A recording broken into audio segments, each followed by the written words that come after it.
आज है 15 जून 2025 दिन रविवार। न्यूज 80 पर यूपी की सुर्खियों में आपका स्वागत है। चलिए देखते हैं यूपी की 15 खबरें फटाफट अंदाज में। उत्तर प्रदेश के लघु और सीमांत किसानों को खेती और कृषि आधारित कार्यों के लिए सस्ता कर्ज उपलब्ध करवाने की तैयारी है। सहकारिता विभाग अपने बैंकों के जरिए इस कार्य योजना को अमली जामा पहनाएगा। इसके लिए सीएम कृषक समृद्ध योजना का खाका तैयार किया गया है। योजना के तहत किसानों को 6 लाख रुपए तक का कर्ज 6% ब्याज पर देने का प्रस्ताव है। यूपी में करीब 2.86 करोड़ किसान हैं। दरअसल इससे 78% सीमांत और लगभग 14% छोटे किसान हैं। सीमांत किसान वे होते हैं जिनके पास 1 हेक्टेयर से कम जमीन है। छोटे किसानों में उनकी गिनती होती है जिनके पास 1 से 2 हेक्टेयर के बीच जमीन है। यूपी के शहरों को बेहतर बनाने के लिए 2026 से 2031 तक एक बड़ी योजना बनाई गई है। इस योजना पर कुल 1.29 लाख करोड़ रुपए खर्च किए जाएंगे। इसका मकसद शहरों को ज़्यादा साफ, सुरक्षित, आधुनिक और पर्यावरण के अनुकूल बनाना है। हाल ही में यह योजना सरकार को दिखाई गई है, जिसमें अगले 5 सालों के लिए किए जाने वाले कामों का पूरा खाका बताया गया है।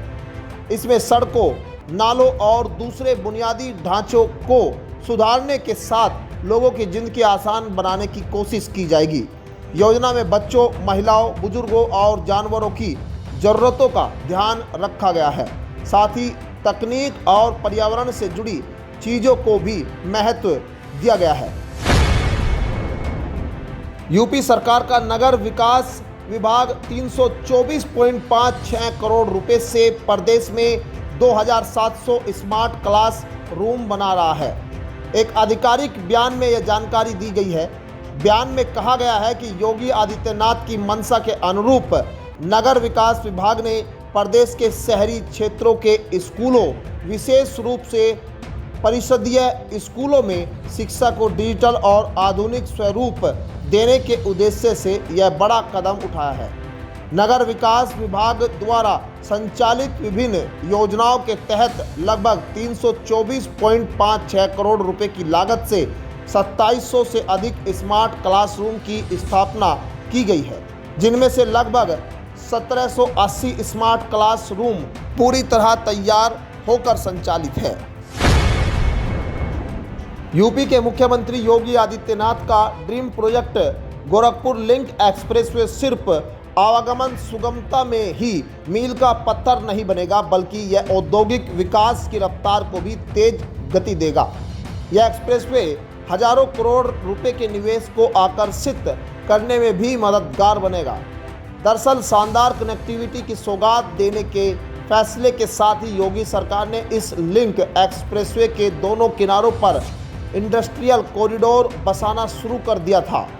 एक्सप्रेसवे के निर्माण के साथ ही इंडस्ट्रियल कॉरिडोर भी आकार लेता नजर आ रहा है। दरअसल इसका नतीजा यह है कि देश और दुनिया की नामी कंपनियों की दस्तक यहाँ होने लगी है। उत्तर प्रदेश की योगी सरकार ने छोटे और मध्यम उद्यमियों के लिए एक महत्वाकांक्षी योजना की शुरुआत की है, एमएसएमई चैंपियनशिप इनिशिएटिव। इस योजना के तहत प्रदेश की कुछ बेहतरीन एमएसएमई इकाइयों को चैंपियन का दर्जा दिया जाएगा और उन्हें तकनीकी, आर्थिक व मार्केटिंग सहयोग प्रदान किया जाएगा। दरअसल इससे प्रदेश की करीब 95 लाख इकाइयों को सीधा लाभ मिलने की उम्मीद है।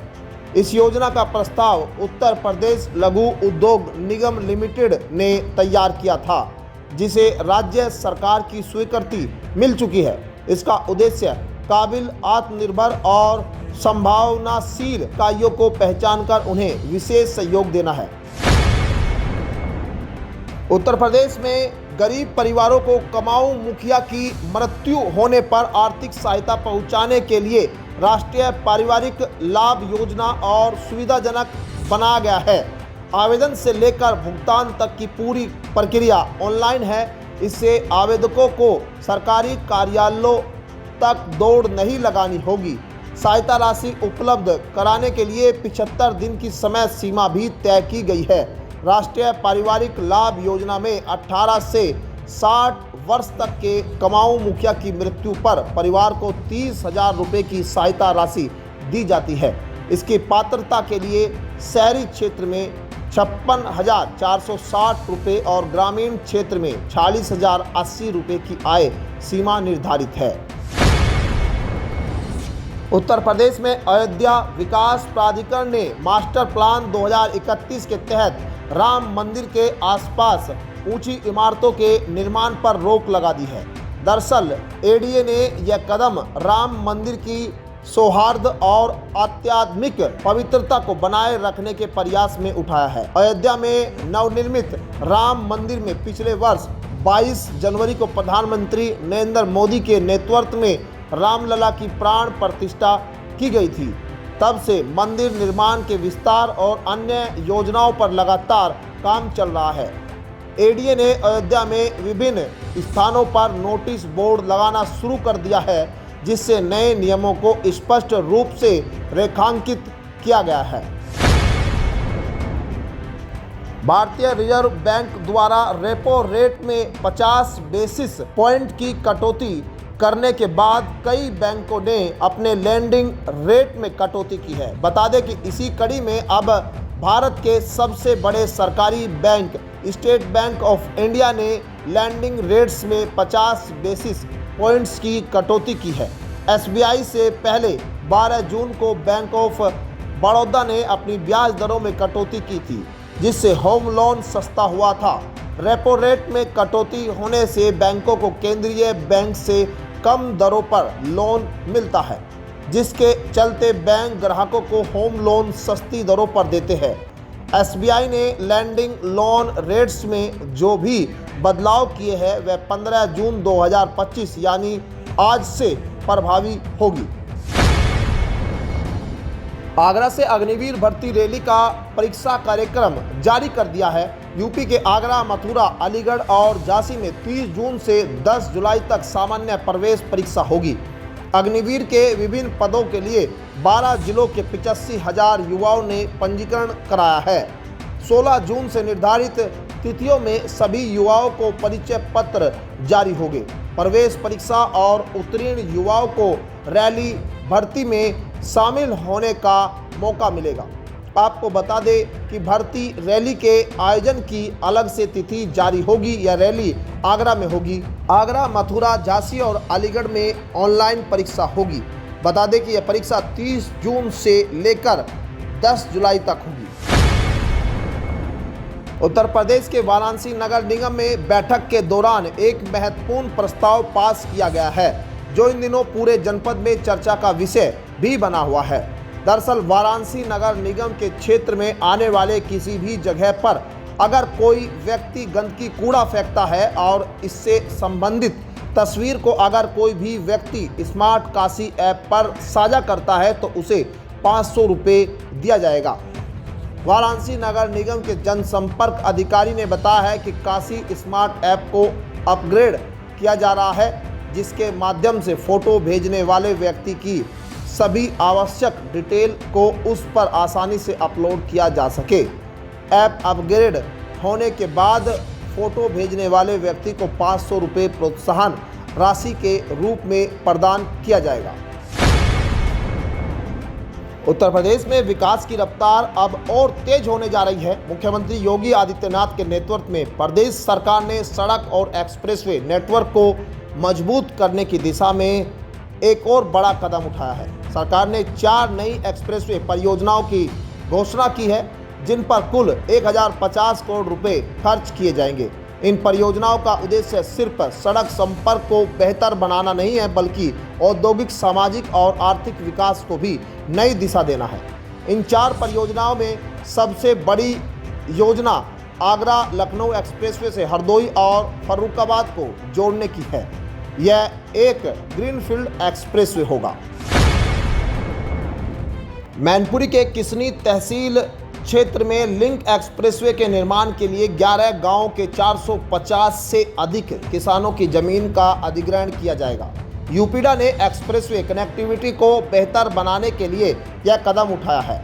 लेखपालों को गाटा सत्यापन का काम 1 सप्ताह में पूरा करने के निर्देश दिए गए हैं, जिसके बाद रिपोर्ट यूपीडा को भेजी जाएगी। एक्सप्रेसवे कनेक्टिविटी को बेहतर बनाए जाने के लिए नए लिंक एक्सप्रेसवे के निर्माण को लेकर कार्यवाही शुरू कराई है। निर्माणाधीन गंगा एक्सप्रेसवे को आगरा लखनऊ से जोड़ने के लिए 92 किलोमीटर लंबे लिंक एक्सप्रेसवे के निर्माण में भोगांव तहसील क्षेत्र के 11 गांव की जमीन प्रभावित होगी। अमरोहा से युवा लोकदल के राष्ट्रीय अध्यक्ष अभिनय चौधरी ने कहा है कि जयंत चौधरी युवाओं के लिए स्किल डेवलपमेंट के माध्यम से नई दिशा दे रहे हैं और किसानों के हित में लगातार सरकार से संवाद कर रहे हैं। देहात क्षेत्र के गांव कैलसा में 29 जून को चौधरी चरण सिंह की पुण्यतिथि के अवसर पर विधानसभा क्षेत्र के विभिन्न गांवों में जो लोग ट्रैक्टर ट्रॉली लेकर कार्यक्रम में शामिल हुए थे, उन्हें अभिनय चौधरी ने गांव-गांव जाकर सम्मानित किया। सभी ग्रामीणों को अंगवस्त्र पहनाकर एवं पुष्प मालाएं अर्पित कर आभार व्यक्त किया। कहा कि जयंत चौधरी देश के युवाओं के लिए स्किल डेवलपमेंट के माध्यम से नई दिशा दे रहे हैं। उत्तर प्रदेश में अब तक की सबसे बड़ी पुलिस भर्ती जो पूरी हो चुकी है। अब यूपी सरकार 60,244 सिपाहियों को नियुक्ति पत्र देने जा रही है। इसकी तैयारियां पूरी कर ली गई है। यह नियुक्ति पत्र केंद्रीय गृह मंत्री अमित शाह द्वारा दिए जाएंगे। यह पहली बार है जब राज्य में इतनी बड़ी संख्या में पुलिस सिपाही एक साथ भर्ती किए गए हैं। यह भर्ती देश की सबसे बड़ी पुलिस भर्ती मानी जा रही है। यह भर्ती प्रक्रिया में 48,196 पुरुष और 12,048 महिलाएं चुनी गई है। इनका चयन आरक्षी नागरिक पुलिस सीधी भर्ती 2023 के तहत हुआ। दरअसल इस भर्ती के लिए कुल 48.17 लाख लोगों ने आवेदन किया था, जिनमें 15.49 लाख महिलाएं थी।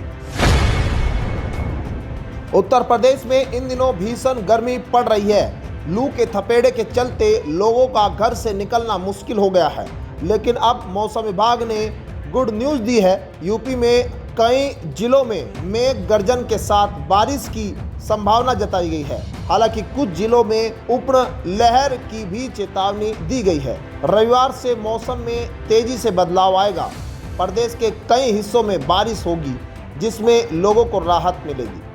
19 जून तक ये सिलसिला जारी रहेगा, जिसमें तापमान में 5 से 7 डिग्री सेल्सियस तक की गिरावट आएगी।